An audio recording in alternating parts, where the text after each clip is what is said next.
Selamat siang teman-teman, salam dan bahagia. Bertemu lagi dalam pertemuan ke-7.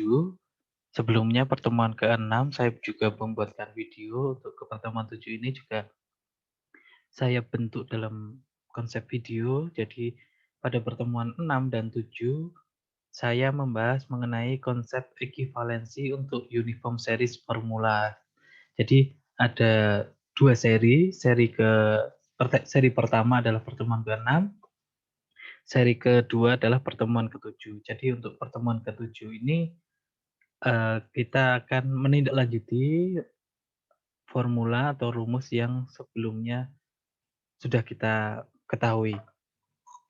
Jadi pada pertemuan ke-7 ini kita akan membahas bagaimana mencari A jika P diketahui.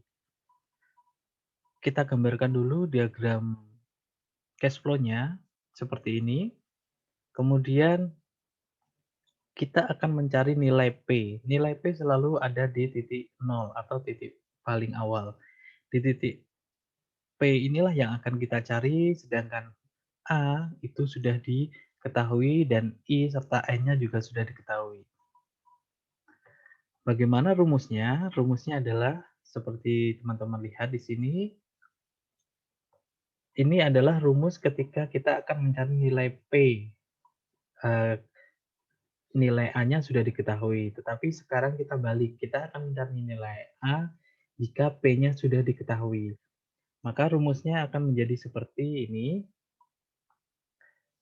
Kemudian ini secara rumus kalau kita memasukkan nilai I dan N-nya, tetapi kalau kita akan mencari di dalam tabel pemajemukan, maka kita bisa dapatkan rumus yang di bawah ini. Nah, ini adalah rumus yang kedua terkait dengan bagaimana kita menggunakan tabel. Oke, next kita lanjut ke contoh soalnya.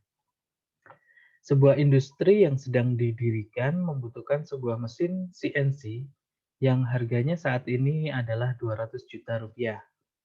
Pimpinan industri memutuskan untuk membeli mesin tersebut dengan pembayaran angsuran selama 5 tahun dan dibayar tiap bulan dengan jumlah angsuran yang sama. Jadi setiap bulannya angsurannya adalah sama selama 5 tahun. Jumlah maksimum yang bisa diangsur adalah 75% dari harganya. Artinya yang akan diangsur ini oleh pimpinan ini adalah 75% dari 200 juta. Bila bunga yang berlaku adalah 1% per bulan, berapakah besarnya angsuran yang harus dibayar tiap bulan? Jadi yang akan kita cari adalah berapa sih yang akan dibayar oleh pimpinan industri ini untuk membayarkan 75% kali 200 dengan bunga 1% per bulan selama 5 tahun. Maka sebelum kita mencari nilainya, kita buat dulu dalam diagram cash flow-nya. Sebelum kita membuat diagram cash flow, kita harus cari dulu berapa nilai angsuran yang bisa diangsur tadi. Yang bisa diangsur tadi adalah 75% kali 200 juta. Hasilnya adalah 150 juta. Jumlah periode pemajemukan adalah 5 tahun. Karena tadi bunganya dalam bentuk bulan, 1% per bulan, maka N-nya adalah 60 bulan atau 5 tahun kali 12 bulan. Nah, kita gambarkan dalam diagram cash flow dengan skala 0 sampai dengan 60. Kemudian I-nya adalah 1%. P sudah kita ketahui 150 juta rupiah. Kenapa P-nya ke atas? Karena seolah-olah memang kita menerima barang dengan harga 150 juta yang bisa diangsur. Berarti setiap bulannya nanti akan membayar dengan angsuran yang sama sampai dengan 5 tahun atau 60 bulan. Nah, inilah yang akan kita cari yaitu nilai A. Berapakah nilai A-nya? Kita akan cari, kita coba masukkan dalam rumus dengan rumus apabila diketahui interest dan N-nya saja dulu. sebelum kita ke tabel. Maka kita akan menggunakan rumus dulu, kita masukkan dalam rumusnya, nilainya P-nya sudah diketahui 150 juta, I-nya adalah 1% atau 0,01, dan N-nya adalah 60. Maka bisa kita dapatkan hasilnya adalah 3,336 juta atau 3.336.000 rupiah. Ini hasil yang kita dapatkan dengan menggunakan rumus. Bagaimana kalau kita menggunakan tabel? Dengan cara yang sama ketika kita akan mencari nilai sebelumnya atau nilai-nilai yang kemarin kita sudah bahas, maka kita bisa dapatkan di sana nilai A-nya ada A per P untuk I 1% dan N 60 bisa kita dapatkan yaitu 150 juta dikalikan nilainya, nilai dalam tabelnya 0,02224. Maka didapatkan hasilnya Rp3.336.000. Ini hasilnya sama dengan ketika kita menggunakan rumus. Maka kesimpulannya adalah jadi besarnya angsuran yang harus dibayar selama 60 bulan atau 5 tahun adalah Rp3.336.000 per bulannya. Nah, itu adalah contoh ketika kita akan mencari A jika nilai P-nya diketahui. Kemudian sekarang kita akan mencari nilai A jika F-nya diketahui, nilai masa depannya diketahui. Contoh diagramnya adalah seperti ini, teman-teman bisa lihat. Kemudian kita beranjak dari rumus yang sebelumnya dibahas pada pertemuan 6 atau video sebelumnya, yaitu F sama dengan A kurung buka dalam kurung 1 plus I kurung tutup pangkat N dikurangi 1 per I. Nah, ini adalah rumus ketika kita akan mencari nilai F apabila A-nya diketahui. Sekarang kita balik, maka apabila kita akan mencari A dengan F diketahui, rumusnya akan menjadi seperti ini. Kemudian bagaimana dengan nilai tabelnya? Nilai tabelnya berarti nanti kita formulanya juga akan kita ubah. Dari F untuk mencari A, ini rumus tabelnya adalah A sama dengan F dalam kurung atau faktor A per F untuk I persen dan N tahun atau N bulan. N di sini bisa N periode, jadi teman-teman bisa menyesuaikan, artinya apabila bunganya itu diketahui per bulan, berarti nanti periodenya kita bisa buat per bulan. Kalau misalnya N-nya itu adalah periodenya per tahun, maka teman-teman juga bisa membuat periodenya per tahun. N ini adalah periode yang bisa menyesuaikan. Kita langsung ke contoh soalnya. Contoh soalnya adalah berapa akumulasi yang harus Rudi tabung setiap tahunnya agar uang Rudi menjadi 150 juta pada tahun kelima. Jadi berapa yang harus Rudi tabung supaya nilainya menjadi 150 juta pada tahun ke-5 dengan tingkat suku bunga 10% per tahun. Maka kita sudah mengetahui di sini adalah F-nya yang tujuannya atau goal-nya di sana adalah Rudi akan mendapatkan 150 juta pada tahun ke-5. Maka kita gambarkan dulu dalam diagram cash flow-nya. Skalanya adalah 0 sampai dengan 5, kemudian I-nya adalah 10%, maka F-nya sudah diketahui tadi 150 juta, maka yang akan kita cari adalah nilai A-nya. Berapa yang harus ditabung Rudi setiap tahunnya agar mendapatkan 150 juta pada tahun ke-5. Kita masukkan dalam rumusnya. Kita mencari F dengan menggunakan rumus. Dengan I dan N-nya diketahui. Maka bisa kita dapatkan di sini nilainya adalah 24,57 juta. Jadi yang harus ditabung Rudi setiap tahunnya selama 5 tahun adalah 24,57 juta agar mendapatkan nilai atau uang 150 juta pada tahun ke-5. Kemudian kita akan mencari nilai F dengan menggunakan tabel pemajemukan. Dengan cara yang sama, ketika kita melihat tabel, maka kita bisa dapatkan nilai tabelnya adalah 0,16380. Tinggal kita kalikan dengan F-nya 150 juta, maka didapatkan 24 juta, 24 juta 570 ribu atau 24,57 juta. Hasilnya sama dengan kita mencari dengan rumus. Maka selanjutnya kita buat kesimpulannya, jadi Rudi harus menabung sebesar 24,57 juta setiap tahunnya agar mendapatkan 150 juta pada tahun ke-5. Ini kita apabila mencari nilai F dengan A diketahui. Selanjutnya kita akan menggunakan atau menyelesaikan contoh soal gabungan. Bagaimana jika A, F, dan P-nya ini yang diketahui atau dicari. Nah, di dalam contoh soal ini, teman-teman perlu mencermati ceritanya atau soal ceritanya. Jadi harus dipahami benar bahwa di sana nanti apa yang akan dicari.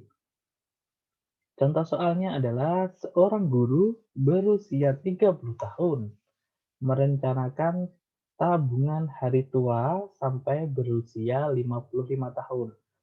Jadi seorang guru ini merencanakan akan menabung dari usia 30 tahunnya sampai usia 55 tahun. Kemudian ia berharap agar tabungan itu bisa dinikmati selama 20 tahun. Mulai umur atau usia 56 sampai 75, sorry itu tertulisnya 57. Jadi yang benar adalah 75 tahun. Ia juga merencanakan akan mengambil uang yang jumlahnya sama setiap tahunnya selama 20 tahun tersebut. Jadi rentang waktu 56 sampai dengan 75. Ia merencanakan akan menabung mulai akhir tahun depan. Jadi mulai akhir tahun depan berarti ketika dia usia 31. Karena usianya sekarang adalah 30. Kemudian diketahui lagi bila ia akan menabung jumlah 300.000 per tahun dan bunga yang diperoleh adalah 15% per tahun, berapakah yang bisa dia ambil tiap tahunnya pada saat usianya 56 sampai dengan 75 tahun atau 20 tahun berikutnya. Nah, kita di sini sudah bisa mengetahui bahwa ia akan menabung dengan jumlah 300.000 per tahun. Jadi dia nabungnya berapa tahun? Dari usia 30, akhir tahun akhir tahun depan baru dia menabung, berarti 55 dari usia 31 tahun sampai 55 tahun. Kita buat diagram cash flow-nya. Di diagram cash flow-nya adalah dari rentang usia 30 tahun sampai dengan 75 tahun. Nah, kita sudah mengetahui tadi bahwa I-nya adalah 15% per tahunnya, kemudian ia menabung pada usia ke-31 atau akhir tahun depan tadi yang dimaksud. Jadi ada pada rentang waktu usia 31, 32, 33 sampai dengan 55. Ini nilai A-nya. Berapa nilai A-nya? Nilai A-nya tadi sudah kita ketahui 300.000. Kemudian pada rentang waktu berikutnya mulai 56 tahun, ia akan mengambil setiap tahunnya sampai usianya 75 tahun atau selama 20 tahun. Maka kita gambarkan A1 di sini adalah nilai yang ia tabung atau dia keluarkan dari rentan waktu 30 tahun sampai dengan 55 tahun. Kemudian A yang ke atas dari usia 56 itu adalah pendapatan atau nilainya ke atas. Inilah yang akan kita cari nilai A-nya.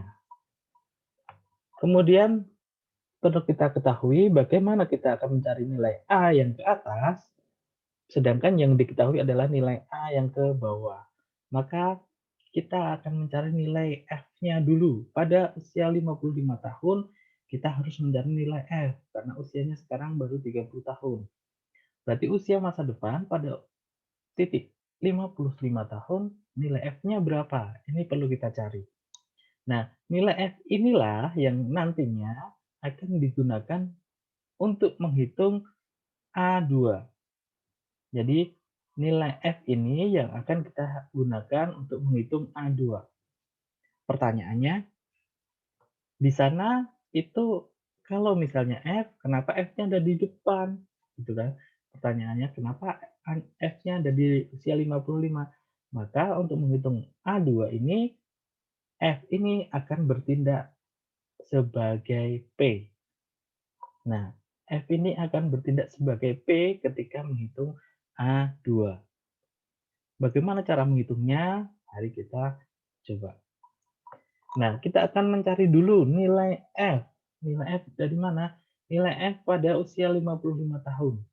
Dengan A diketahui. Tinggal kita masukkan dalam tabelnya. Kita cari di tabelnya. Untuk nilai F berapa jika A diketahui dengan faktornya adalah F per A untuk I. I-nya berapa? I-nya adalah 15%, kemudian M-nya adalah 25 tahun. Maka bisa kita dapatkan 300.000 dikali nilai tabelnya, 212,796. Maka bisa kita dapatkan pada titik 55 tahun, ia akan mendapatkan nilai 63.837.900 rupiah. Ini yang akan didapatkan pada titik 55 tahun. Nah, inilah yang akan kita gunakan sebagai nilai P untuk menghitung nilai A2. Nah, P inilah yang tadi 63 juta sekian, berapakah untuk mencari nilai A-nya. Nah, ini yang akan kita cari, nilai A-nya. Dengan P. Kalau tadi kita cari ketika menggunakan A1 adalah F, sekarang untuk A2 kita menggunakannya sebagai nilai P. Kita mencari nilai A dengan menggunakan tabel pemajumukan jika P diketahui. Tinggal kita masukkan P untuk faktor A per P, I-nya adalah 15% dan N-nya 20 tahun, karena dari 56 sampai 75 tahun. Bisa kita dapatkan nilai tabelnya adalah 0,15976. Maka didapatkan nilai setelah dikalikan P adalah 10.198.742 rupiah. Jadi nilai yang akan dia terima selama 20 tahun per tahunnya adalah 10.198.742 rupiah. Nah, ini apabila kita menggunakan tahapan 1, tahapan 2. Kalau kita akan menggunakan cara yang langsung, apakah bisa? Bisa. Tinggal kita masukkan. Mencari nilai A dengan menggunakan tabelnya ya, otomatis dengan tabel pemajumukan, biar gampang. A yang dimaksud A2 di sini adalah A yang akan kita cari, kemudian A yang di dalam itu adalah A yang senilai dengan A1, yaitu 300. Maka kita masukkan dalam rumusnya. Di sini untuk I-nya sama, kemudian N-nya berbeda. Karena untuk yang di depan, F per A, itu N-nya adalah 25 tahun tadi ya, menabung di awal. Kemudian untuk yang N yang di belakang itu adalah 20 tahun. Artinya nilai yang akan dicari selama 20 tahun. Setiap tahunnya berapa. Nah, itu yang belakang. maka kita bisa dapatkan dengan 300.000 dikalikan faktornya tadi sudah kita cari, 212,793 dikalikan faktor yang tahap 2 tadi yang sudah kita cari juga adalah 0,15976. Maka didapatkan hasil adalah Rp10.198.742. Cara ini sama dengan ketika kita menggunakan tahapan. Jadi nantinya kalau teman-teman menemukan soal seperti ini, yang mirip-mirip seperti ini, apabila tidak diminta untuk membuat per tahapan, teman-teman bisa membuat dengan langsung seperti ini. Nah, untuk pertemuan ketujuh ini cukup singkat, jadi ada 2 rumus, yang sebelumnya adalah ada 2 rumus, kemudian yang pertemuan ketujuh ini juga ada 2 rumus. Nah, informasi untuk UTS, nanti soal akan saya buat open book, jadi teman-teman bisa mengerjakan secara open book dan waktunya yang akan saya berikan cukup tidak begitu lama, maksud saya, tidak akan begitu lama, tidak akan saya buat 1 minggu, tetapi saya akan membuat 3 hari. Jadi pengumpulannya adalah 3 hari. Kemudian, setelah teman-teman melihat video ini, artinya teman-teman saya anggap hadir apabila teman-teman sudah mengumpulkan tugas pada pertemuan 7 ini. Jadi nantinya teman-teman akan saya siapkan tugas, yaitu tugas individu 3. Jadi untuk presensi ke-7 ini, saya akan buat presensinya berdasarkan teman-teman mengumpulkan tugasnya. Jadi abaikan yang ada di portal, untuk presensi yang ada di portal, kemudian untuk pertemuan ke-6, saya anggap semuanya hadir, tetapi untuk pertemuan ke-7 ini, saya anggap presensinya dari teman-teman mengerjakan soal atau tugas individu, kemudian dikumpulkan di si Bedang. Untuk kelas A memang pada hari Senin ini adalah kuliahnya, kemudian kelas B adalah hari Jumat, kemudian kelas C adalah hari Selasa.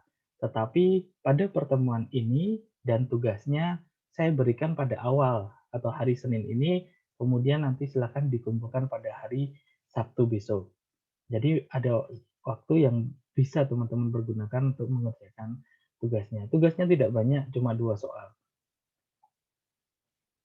Mari kita lihat tugasnya.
Nah, ini adalah tugas individu 3.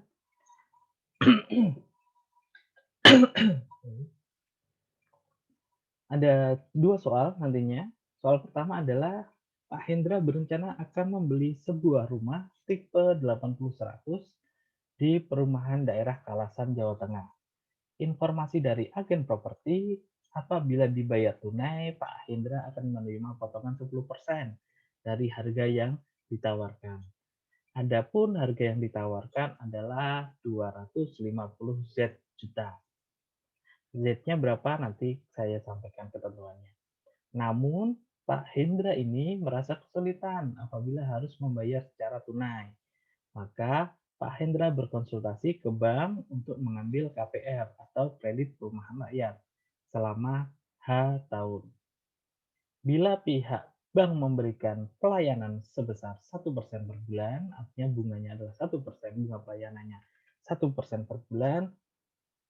Kemudian tugas saudara, saudara di sini sebagai customer service bank tersebut. Maka oleh pimpinan cabang, saudara diminta untuk membantu Pak Hendra dalam menghitung berapa yang harus dibayar Pak Hendra setiap bulannya. Kemudian gambarkan dalam diagram cash flow-nya serta berapa yang dibayar Pak Hendra per bulannya. Jadi tugas yang pertama adalah teman-teman mencari berapa yang harus dibayar Pak Hendra per bulan selama tahun. Tugas yang kedua, BPJS Ketenagakerjaan mempunyai program yang ditawarkan kepada tenaga kerja berupa jaminan hari tua atau JHT, jaminan kematian atau JK, jaminan kecelakaan kerja atau JKK, dan jaminan pensiun atau JP. Untuk program JHT, tenaga kerja harus membayar iuran sebesar 0,8% dari gaji pokoknya. Sedangkan untuk program JP atau jaminan pensiun, tenaga kerja harus membayar iuran sebesar 1% dari gaji pokoknya. BPJS Ketenagakerjaan ini mempunyai bunga pengelolaan sebesar J%, baik untuk JHT maupun JP. Apabila gaji pokok tenaga kerja yang didaftarkan tersebut setiap bulannya adalah 5 juta XYZ ribu rupiah, maka berapa nominal yang akan ia terima baik dari JHT maupun JP apabila ia mengikuti program tersebut selama 2Z tahun. Gambarkan diagram cash flow-nya. Jadi ada dua tugas, nanti silakan teman-teman cermati apa yang diketahui. Ketentuannya adalah XYZ sama dengan sebelumnya, tugas-tugas sebelumnya adalah 3 digit terakhir dari NIM saudara. Kemudian untuk kelas A nilai H untuk NIM ganjil 10, H untuk NIM genapnya 15, J untuk NIM ganjilnya 4,8, dan J untuk NIM genap adalah 3,6. Kemudian untuk kelas B hanya untuk NIM ganjil adalah 15, untuk genap 10, sedangkan untuk J-nya untuk ganjil 3,6, yang genap 4,8. Kemudian untuk kelas C hanya untuk ganjil adalah 15 tahun, genapnya adalah 10 tahun. Kemudian NIM-nya, untuk nilai J, J-nya untuk NIM ganjil adalah 5, sedangkan untuk NIM genap adalah 5,5. Ini adalah ketentuan untuk dua soal sebelumnya. Kemudian jawaban boleh diketik dengan ukuran maksimal 5 MB dalam bentuk PDF, atau teman-teman bisa tulis tangan dalam kertas folio bergaris, kemudian difoto atau di-scan dan dikirim dalam bentuk PDF. Jawaban dikirim paling lambat besok Sabtu, tanggal 3 April tahun 2021 pukul 23.59. Jadi artinya teman-teman harus mengirimnya hari Sabtu, paling lambat hari Sabtu tanggal 3 pukul 11.59 waktu Indonesia bagian Barat. Jadi demikian teman-teman, nanti silakan dikerjakan tugasnya. Untuk pertemuan ke-7 ini saya cukupkan dengan tugas 2. Jadi nanti saya ulangi untuk presensi berdasarkan teman-teman mengumpulkan tugas. Demikian, terima kasih. Wassalamualaikum warahmatullahi wabarakatuh. Salam dan bahagia.